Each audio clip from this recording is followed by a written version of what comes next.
2019 result വന്നപ്പോൾ മനസ്സിലായല്ലോ അടിമർമ്മത്താകൊണ്ടേന്ന്. അതെ. എന്ന ഏതർത്ഥത്തിലാണ് ഞാൻ ഉദ്ദേശിച്ചത്? അത് കൊസാംബിയെ കോട്ട് ചെയ്തുകൊണ്ട് പറയാം, ഇതാണെന്ന് പറയാം. അത് പറഞ്ഞു നീക്കാനുള്ള മെയ്വഴക്കമോ അദ്ദേഹത്തിൻ്റെ വൈജ്ഞാനികമായ ബാക്ക്ഗ്രൗണ്ടിനെ കുറിച്ചൊന്നും എനിക്കറിഞ്ഞില്ല. അതുകൊണ്ട് ഞാനത് വിടുന്നു. അപ്പം അത് ഉണ്ടാക്കിയ അതൊരു റിയാക്ഷൻ. അതെ അതെ അത് ചില മനസ്സുകളിൽ ഏൽപ്പിച്ച മുറിവ് വളരെ വലുതാണ്.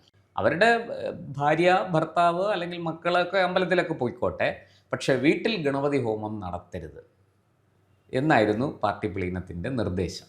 അത് തെറ്റില്ല. ഇത് രണ്ട് സ്റ്റേറ്റ്മെൻ്റാണ് പത്മകുമാർ നമ്മൾ എടുക്കേണ്ടത്. ഒന്ന്, ദൈവതുല്യൻ. അതെ, ആരാണ് ഈ ദൈവതുല്യൻ? ഈ ദൈവതുല്യൻ ഏത് ഉന്നതനായാലും ശരി അയാളെ നിയമത്തിലേക്ക് കൊണ്ടുവരണം. തന്ത്രിയാണെങ്കിൽ തന്ത്രിയെ കൊണ്ടുവരണേ. സംശയിക്കേണ്ട കാര്യം എന്താ? ശബരിമല സ്വത്തുക്കൾ കൊള്ളയടിച്ചതിനകത്ത് തന്ത്രി പ്രതിയാണെങ്കിൽ അദ്ദേഹത്തിനെ പിടിച്ച് അറസ്റ്റ് ചെയ്ത് ജയിലിടണം. അതുകൊണ്ടാണ് ഈ പോറ്റിയെ കയറ്റി എന്ന് പറഞ്ഞൊരു പാട്ട് പാടിയപ്പോഴേ പാട്ടി എന്തിനാ പിള്ളേർക്ക് പൊള്ളിയത്? എന്തിനാ നമസ്കാരം സാർ.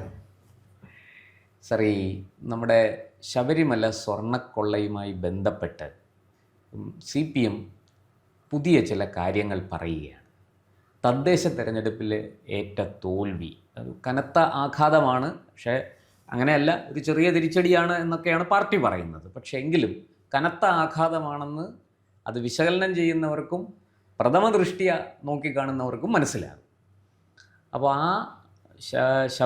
ഈ പറഞ്ഞതുപോലെ തദ്ദേശ തെരഞ്ഞെടുപ്പിലെ തിരിച്ചടിക്ക് കാരണം ഈ ശബരിമല സ്വർണ്ണക്കൊള്ള വിഷയം താഴെത്തട്ടിൽ വേണ്ടത്ര കൃത്യമായി അതിൻ്റെ യഥാർത്ഥ വിവരങ്ങൾ ജനങ്ങളിൽ എത്തിക്കാൻ പാർട്ടിക്ക് കഴിഞ്ഞില്ല എന്നാണ് ഇപ്പോൾ വിലയിരുത്തുന്നത്. മാത്രമല്ല, പത്മകുമാറിൻ്റെ വിഷയത്തിൽ ദേവസ്വം ബോർഡ് മുൻ പ്രസിഡന്റ്, CPMൻ്റെ MLA ആയിരുന്നയാൾ, ജില്ലയിലെ സമുന്നതനായ നേതാവ് പത്തനംതിട്ടയിലെ, അങ്ങനെയൊക്കെയുള്ള ഈ പത്മകുമാറിൻ്റെ അറസ്റ്റും അതിനെ തുടർന്നുണ്ടായ സംഭവങ്ങളും അദ്ദേഹത്തെ ഇപ്പോഴും പാർട്ടിയിൽ തന്നെ നിലനിർത്തിയിരിക്കുന്നത്, ഇതൊക്കെ വേണ്ട വിധത്തിൽ വിശദീകരിക്കാൻ പാർട്ടിക്ക് കഴിഞ്ഞില്ല എന്ന ഒരു വിലയിരുത്തലാണ് ഇപ്പോൾ CPM നടത്തുന്നത്. അത് താഴെത്തട്ടിലൊന്നുമല്ല, വളരെ ഉയർന്ന തട്ടിൽ തന്നെ ഈ വിലയിരുത്തലുണ്ട്. അതുകൊണ്ട് അതിനെ സംബന്ധിച്ച് കൂടുതൽ കാര്യങ്ങളിലേക്ക് പാർട്ടി ഇനി പോകും, കൃത്യമായി താഴെത്തട്ടിൽ വിലയിരുത്തും എന്നൊക്കെയാണ് പറയുന്നത്. സത്യത്തിൽ CPM കുറ്റമേറ്റു പറയുന്നതല്ലേ സാർ? ഇത് ഞങ്ങൾക്ക് പറ്റിപ്പോയി, ഈ സ്വർണ്ണക്കൊള്ള വലിയ തിരിച്ചടിയായിപ്പോയി എന്ന് ജനങ്ങളുടെ മുന്നിൽ തുറന്നു സമ്മതിക്കാൻ ബുദ്ധിമുട്ടുണ്ട്. അതുകൊണ്ട് ഒരു മറയൊക്കെ പിടിച്ച് ഇങ്ങനെ ചില വെള്ളപൂശിയൊക്കെ സംസാരിക്കുന്നതല്ലേ വാസ്തവത്തിൽ? എന്താണ് ഇതേക്കുറിച്ച് സാറിന് പറയാനുള്ളത്? ഇതിൻ്റെ ബേസിക്കായുള്ള problem, communist party, marxist communist party അവരെ സമകാലിക കേരള സമൂഹത്തെ വിലയിരുത്തുന്നതിൽ പരിപൂർണമായി പരാജയപ്പെട്ടു. ഒരു ഉദാഹരണം പറയാം. ഇപ്പോൾ ശബരിമല വിഷയമാണല്ലോ എന്നോട് ചോദിച്ചത്. 2019 രണ്ടാം നവോത്ഥാനം നടന്നല്ലോ. കുറേ സ്ത്രീകളെ അവിടെ യുവതീ പ്രവേശനം, കയറിയ യുവതികളെക്കുറിച്ചൊക്കെ കേരള സമൂഹത്തിന് എല്ലാവരെയും അറിയാമല്ലോ. അതെ, അപ്പോൾ അവരെ പ്രവേശിപ്പിച്ചിട്ടുണ്ട്. യുവതീ പ്രവേശനം എന്ന് പറഞ്ഞാൽ കയറിയ യുവതികളുടെ ഒരു ട്രാക്ക് റെക്കോർഡൂടെ നോക്കണം. അവരാണ് അവിടെ കയറിയത്. അപ്പോൾ അത് ശരിക്കും പറഞ്ഞാൽ കേരളത്തിലെ സ്ത്രീകൾ ശബരിമല പോകാൻ അവസരം കിട്ടുമ്പോൾ ഇടതുപക്ഷ ഗവൺമെൻറ്റാണ് അത് ചെയ്തത്, അതുകൊണ്ട് വലിയ പിന്തുണയാണ് തരാൻ പോകുന്നത് എന്നാണ് ഗവൺമെൻറ്, പ്രത്യേകിച്ച് മുഖ്യമന്ത്രി കരുതി വെച്ചിരുന്നത്. ഒരുപക്ഷെ മുഖ്യമന്ത്രി കൊടുത്ത ഇൻഫർമേഷനും അങ്ങനെ ആകാം. കാരണം 1977 അടിയന്തരാവസ്ഥ കഴിഞ്ഞ് ഇന്ദിരാഗാന്ധി ഇലക്ഷൻ പ്രഖ്യാപിക്കുമ്പോൾ ഇന്റലിജൻസ് റിപ്പോർട്ട് കോൺഗ്രസ് വലിയ ഭൂരിപക്ഷത്തിൽ അധികാരത്തിൽ വരും. അങ്ങനെ കൊടുക്കാൻ ഒക്കും, അല്ലെ കൊടുക്കാത്തന്നെ ആ ഓഫീസർക്ക് അവിടെ ഇരിക്കാൻ ഒക്കില്ല. അപ്പോൾ ഇവിടെ വന്നത് ഇതുപോലെ കൃത്യമായ ഇൻ്റലിജൻസ് റിപ്പോർട്ട് ഉണ്ടായിരുന്നു, അത് അദ്ദേഹം ഫോളോ ചെയ്തു. കൃത്യമായി മുഖ്യമന്ത്രിയെ ഇത് ധരിപ്പിക്കുന്ന കാര്യത്തിൽ നമ്മുടെ ഇൻ്റലിജൻസ് പരാജയപ്പെട്ടു, അതെനിക്കറിയില്ല. എന്തായാലും ശരി, 2019 റിസൾട്ട് വന്നപ്പോൾ മനസ്സിലായല്ലോ അടിമർമ്മത്താകൊണ്ടേന്ന്. അതെ, നമുക്ക് ബൂത്ത് അടിസ്ഥാനത്തിൽ വോട്ടെടുത്താൽ ഏത് ബൂത്തിൽ കമ്മ്യൂണിസ്റ്റ് പാർട്ടിക്ക് സ്വാധീനമുള്ള ബൂത്തുകളിൽ പോലും വോട്ട് നഷ്ടപ്പെട്ടു, പുറകിലായി. അപ്പോൾ അത് ചില സ്ഥലത്തൊക്കെ മൂന്നാം സ്ഥാനത്തായിരുന്നു. അതുകൊണ്ട് പാർട്ടി പഠിക്കുന്നില്ല എന്ന് രണ്ടാമത് വരുന്നൊരു വിവാദമായ സ്റ്റേറ്റ്മെൻറ്റ്, സ്പീക്കറുടെ സ്റ്റേറ്റ്മെൻറ്റാണ്. അദ്ദേഹം പറഞ്ഞു ഗണപതി മിത്താണ്. ഞാൻ പറഞ്ഞു വന്നത്, ഷംസീർ എന്ന് പറഞ്ഞ ആൾ ഗണപതി മിത്താണെന്ന് പറയുമ്പോൾ അതിൻ്റെ ഒരുപാട് തലങ്ങളുണ്ട്. അല്ലെങ്കിൽ അദ്ദേഹം എല്ലാ മിത്തിനെക്കുറിച്ചും പറയണം. ഈ ദൈവസങ്കല്പം തന്നെ മിത്താണെന്ന് വേണമെങ്കിൽ പറയാമല്ലോ. അതെ, അപ്പം ആ മിത്തിനെക്കുറിച്ച് തന്നെ പറയണം. അപ്പോൾ ആദ്യം സ്പീക്കർ വായിക്കേണ്ടത് മിത്ത് ആൻഡ് റിയാലിറ്റി എന്നൊരു പുസ്തകം തന്നെയുണ്ട്, DD കൊസാംബിയുടെ. അത് വായിക്കുമ്പോൾ മിത്തും റിയാലിറ്റിയും ഒക്കെ അറിയാം. അത് വായിക്കാൻ പറ്റുന്നില്ലെങ്കിൽ ഇത്തരം കാര്യങ്ങളിൽ നിശബ്ദത പാലിക്കുക. അതെ, അതെ. അപ്പോൾ മിത്ത് എന്ന ഏതർത്ഥത്തിലാണ് ഞാൻ ഉദ്ദേശിച്ചത്, ആ. അത് കൊസാംബിയെ കോട്ട് ചെയ്തുകൊണ്ട് പറയാം, ഇതാണെന്ന് പറയാം. അത് പറഞ്ഞു നീക്കാനുള്ള മെയ്വഴക്കമോ അദ്ദേഹത്തിൻ്റെ വൈജ്ഞാനികമായ ബാക്ക്ഗ്രൗണ്ടിനെ കുറിച്ചൊന്നും എനിക്കറിഞ്ഞില്ല, അതുകൊണ്ട് ഞാനത് വിടുന്നു.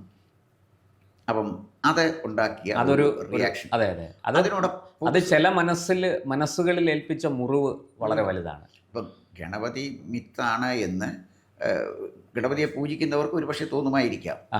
പക്ഷേ അത് മറ്റൊരാൾ ഒരു വിമർശനമായി പറയുമ്പോൾ, അത് വേറൊരു മതത്തിൽ നിന്നുകൊണ്ട് ആ മതത്തിലെ വിശ്വാസ പ്രമാണങ്ങൾക്കനുസരിച്ച് ജീവിക്കുന്ന ഒരാൾ അപ്പുറത്തെ മതത്തിലെ മിത്തിനെക്കുറിച്ച് പറയുമ്പോഴുണ്ടാകുന്ന ഒരു റിയാക്ഷനാണ്. അത് വളരെ മോശമായി CPM-നെ ബാധിച്ചു. അതിനും ഒരു വാണിംഗ് കൊടുക്കാൻ പോലും ഇത്തരം സ്റ്റേറ്റ്മെൻറ്റുകൾ നടത്താൻ പാടില്ല എന്ന് പറയാൻ മാർക്സിസ്റ്റ് പാർട്ടി കഴിയാതെ പോകുന്നത് ഈ ഹിന്ദുക്കൾ സെക്യുലർ ആണെന്നും അവരെന്ത് പറഞ്ഞാലും അത് സഹിച്ചോളും എന്ന ഉള്ള ഒരു മിസ്കൺസെപ്റ്റിൽ നിന്നാണ്. അപ്പോൾ അവരത് പഠിച്ചില്ല. കാരണം ഇവിടെ ശരിക്കും പറഞ്ഞാൽ ധ്രുവീകരണം, ന്യൂനപക്ഷ ധ്രുവീകരണം എന്ന് ആര് പറഞ്ഞു? ന്യൂനപക്ഷങ്ങൾ ധ്രുവീകരിച്ചു, അതുപോലെ തന്നെ ഭൂരിപക്ഷം ധ്രുവീകരിച്ചില്ലേ? ഭൂരിപക്ഷം ധ്രുവീകരിച്ചില്ലായിരുന്നെങ്കിൽ ഈ സീറ്റ് 50 സീറ്റ് പിന്നെ BJP-ക്ക് തിരുവനന്തപുരത്ത് കിട്ടും, 12 സീറ്റ് കൊല്ലത്ത് കിട്ടും. പല പഞ്ചായത്തുകളിലും CPM-ന് കുത്തക ഉണ്ടായിരുന്ന പഞ്ചായത്തുകളിൽ ഹിന്ദു വോട്ട് അടപടല മാറി BJP-യിലേക്ക് പോയി. അതവർക്ക് കിട്ടൂ. അപ്പോൾ ധ്രുവീകരണം ഉണ്ടായി. ധ്രുവീകരണം ശരിക്കുണ്ടായി. സാർ, അതായത് അപ്പുറത്ത് ന്യൂനപക്ഷങ്ങൾ ധ്രുവീകരിച്ചതുപോലെ തന്നെ ഇപ്പുറത്ത് ഭൂരിപക്ഷവും കൃത്യമായി ധ്രുവീകരിക്കപ്പെട്ടു, അല്ലെങ്കിൽ ധ്രുവീകരിക്കപ്പെട്ടുകൊണ്ടിരിക്കുന്നു എന്നുള്ള സത്യമാണ്. അത് CPM തിരിച്ചറിയുന്നില്ല. അപ്പോൾ അവിടാണ് പ്രശ്നം വരുന്നത്. അപ്പോൾ കുറേ കാലം, ഒരു 5, 8, 7, 6 കൊല്ലം മുമ്പാണെന്ന് തോന്നുന്നു, ഗണപതി ഹോമം നടത്തിയാൽ നടപടിയെടുക്കും എന്ന് പറഞ്ഞ് ഞാൻ പറഞ്ഞു വന്നത്. ഇത് ഇവർ ഈ സോഷ്യൽ മീഡിയയുടെ പാലക്കാട് പ്ലെയിനത്തിലായിരുന്നു. അതായത് ഗണപതി ഹോമം, അത് പക്ഷേ വർഷം കുറച്ചായി, ഒരു 10 കൂടുതലായി ആയിട്ടുണ്ട്. അതായത് പാർട്ടി കേഡറുകൾ, പാർട്ടി അംഗത്വമുള്ളവർ, അവരുടെ ഭാര്യ, ഭർത്താവ് അല്ലെങ്കിൽ മക്കളൊക്കെ അമ്പലത്തിലൊക്കെ പോയിക്കോട്ടെ, പക്ഷേ വീട്ടിൽ ഗണപതി ഹോമം നടത്തരുത് എന്നായിരുന്നു പാർട്ടി പ്ലീനത്തിൻ്റെ നിർദ്ദേശം. അത് തെറ്റില്ല. പാർട്ടി അംഗത്വമുള്ളവർ കുർബാന കൈക്കൊള്ളാൻ പോകരുതെന്നും ഹജ്ജ് നടത്തരുതെന്നും കൂട്ടത്തിൽ പറഞ്ഞിരുന്നെങ്കിൽ, ജുമാ നമസ്കാരത്തിന് പോകരുത് എന്നിവിടെ പറഞ്ഞിരുന്നെങ്കിൽ അത് ബാലൻസ്ഡ് സ്റ്റേറ്റ്മെൻറ്റാണ്. ഗണപതി ഹോമത്തിന് മാത്രം ബാൻ ഏർപ്പെടുത്തിയപ്പോൾ എന്ത് സംഭവിച്ചു? അതൊരു ഇക്വിലിബ്രിയം തകർന്നു പോയി. അതാണ് ഞാൻ പറഞ്ഞത്. ഒരു സന്തുലിതാവസ്ഥയുണ്ടല്ലോ, അത് തകർന്നു പോയി. അതാണ് സംഭവിച്ചു പോയത്. അപ്പോൾ നമ്മൾ സംസാരിച്ച് വന്ന വിഷയം ഈ പിന്നെ കമ്മ്യൂണിസ്റ്റ് പാർട്ടിയുടെ ഈ സ്വർണ്ണക്കൊള്ളയെക്കുറിച്ച് ഉള്ളതാണ്. അപ്പോൾ 19-ലെ ആഘാതം കഴിഞ്ഞ് 2025 ഇലക്ഷൻ വരാറായപ്പോൾ സംഭവിച്ചെന്താണെന്ന് ചോദിച്ചാലാണ് സ്വർണ്ണക്കൊള്ള വരുന്നത്. അതിന് തുടക്കം കുറിച്ചത് ആഗോള അയ്യപ്പ സംഗമത്തിലാണ്. അവിടെ തൊട്ട് ഡിക്ലൈൻ തുടങ്ങുകയാണ്. അപ്പോൾ സ്വർണ്ണക്കൊള്ളയിൽ അറസ്റ്റ് ചെയ്ത ആരെയൊക്കെയാണ്? ഒന്ന് പത്മകുമാർ, മറ്റൊന്ന് പിന്നെ എൻ വാസു. പത്മകുമാർ പാർട്ടിയുടെ ജില്ലാ സെക്രട്ടേറിയറ്റ് മെമ്പറാണ്. അദ്ദേഹം DYFയുടെ നേതാവായിരുന്നു. വളരെ ചെറിയ പ്രായത്തിൽ കോന്നി MLA ആയ ആളാണ് ഇല്ലേ?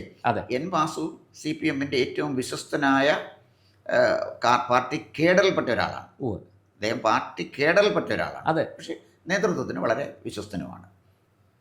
ഇവരെ രണ്ടുപേരും പഞ്ചായത്ത് പ്രസിഡന്റും ഒക്കെ ആയ ആളാണ്. Panchayat president, Kulakkada panchayat president. അപ്പോൾ ഇവർ രണ്ടുപേരും ജയിലിൽ കിടക്കുക. ഇപ്പോഴും എന്താണ് പാർട്ടിക്ക് പറയാനുള്ളത്? ജയിലിലോട്ട് പോകണമെങ്കിൽ പ്രൈമാഫേഷ്യൽ ഒരു കേസ് വേണമല്ലോ. അല്ലാതെ ഒരു പിന്നെ പ്രഥമ ദൃഷ്ടിയെ തെളിവുണ്ടെങ്കിൽ മാത്രമേ റിമാൻഡിലാവൂ, ഇല്ലാതെ റിമാൻഡിലാവില്ല. അപ്പോൾ റിമാൻഡിലാവുമ്പോൾ പാർട്ടിക്ക് ചെയ്യാവുന്ന എന്താണ്? അവരെ പാർട്ടിയിൽ നിന്ന് സസ്പെൻഡ് ചെയ്യുക. സസ്പെൻഷൻ പണിഷ്മെന്റ് അല്ലല്ലോ. അവർ നിരപരാധികളാണെന്ന് തെളിയിച്ചു കഴിയുമ്പോൾ പാർട്ടി പ്രവർത്തിക്കാൻ അനുവദിക്കാം. അതുവരെ പാർട്ടി പ്രവർത്തനത്തിൽ അവർ ഏർപ്പെടേണ്ട, സസ്പെൻഡ് ചെയ്യുക. ഇതല്ലേ ചെയ്യേണ്ടത്? അപ്പോൾ ഇവിടെ സംഭവിച്ചെന്താണെന്ന് ചോദിച്ചാൽ ചെയ്തില്ല. രാഹുൽ മാങ്കൂട്ടത്തിനെ അവർ സസ്പെൻഡ് ചെയ്തില്ലേ? കേസ് പ്രതിയായി പുറത്താക്കിയില്ലേ? അപ്പോൾ ഇത് നമ്മൾ കണ്ടുകൊണ്ടിരിക്കുക. അപ്പോൾ അതിനെ മറികടക്കാൻ വേറെ കുറേ പീഡനങ്ങൾ കൊണ്ടുവന്നു.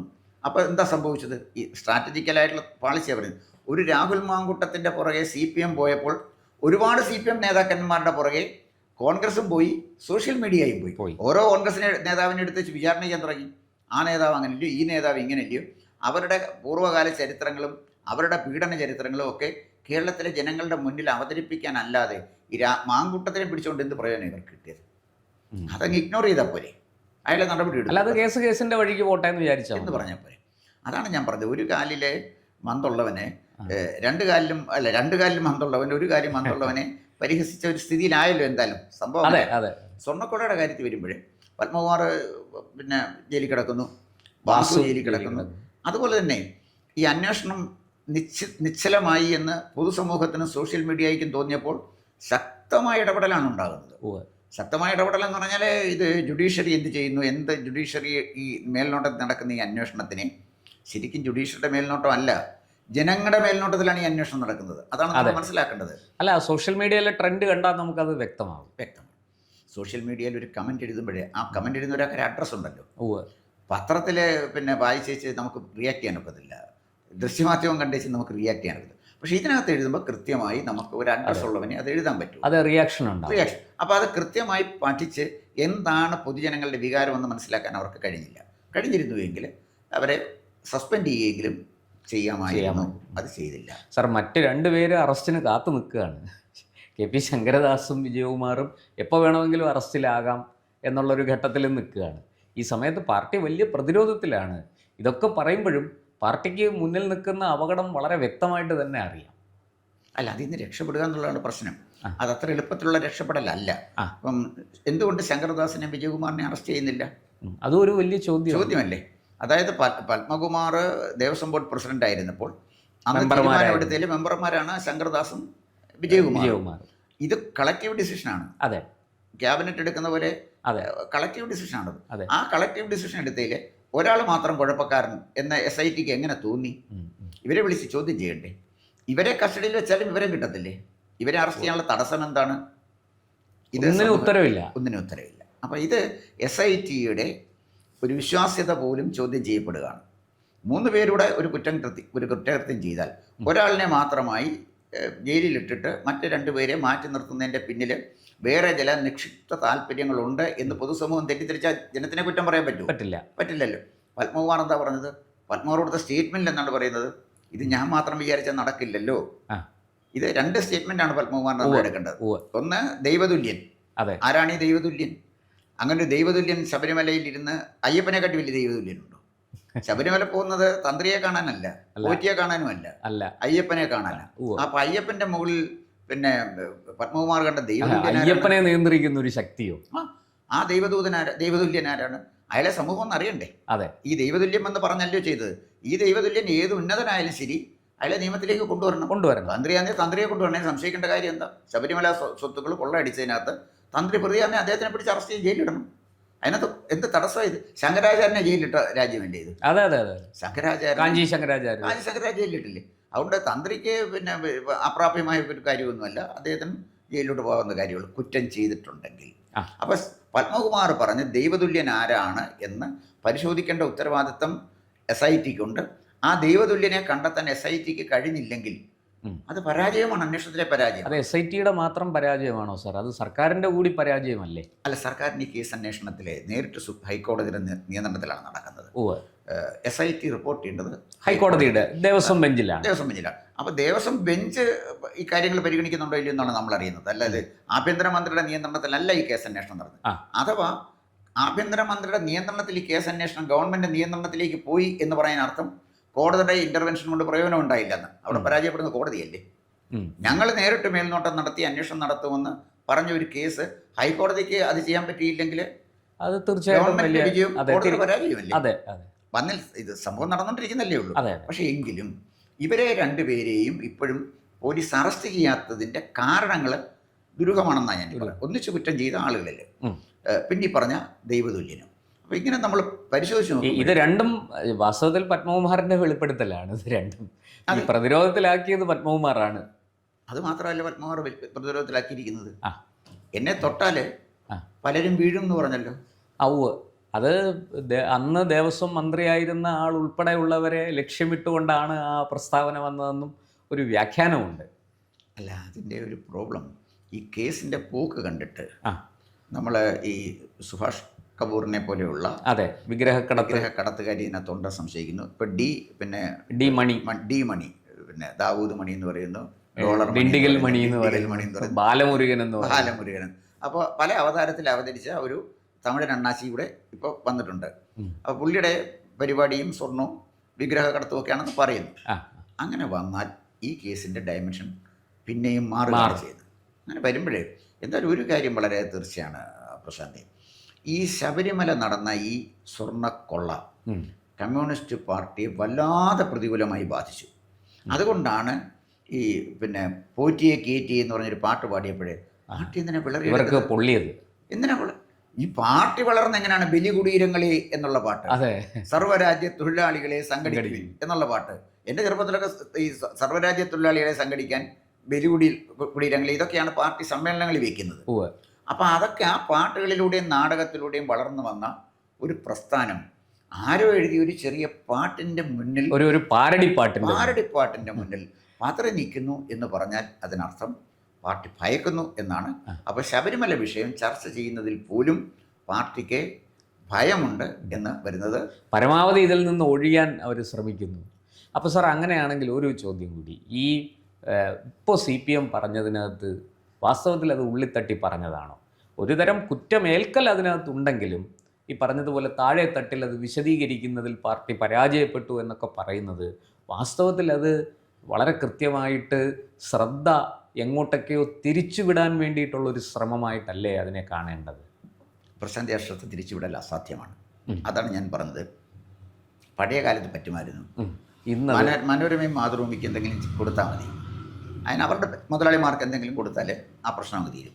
ദൃശ്യമാധ്യമങ്ങൾ അതിനെക്കാട്ടി മോശമാണ്. ഈ ഏഷ്യാനെറ്റ് അടക്കമുള്ള ദൃശ്യമാധ്യമത്തിൽ സബ്സ്റ്റാൻഡേർഡ് ദൃശ്യമാധ്യമങ്ങളാണ്.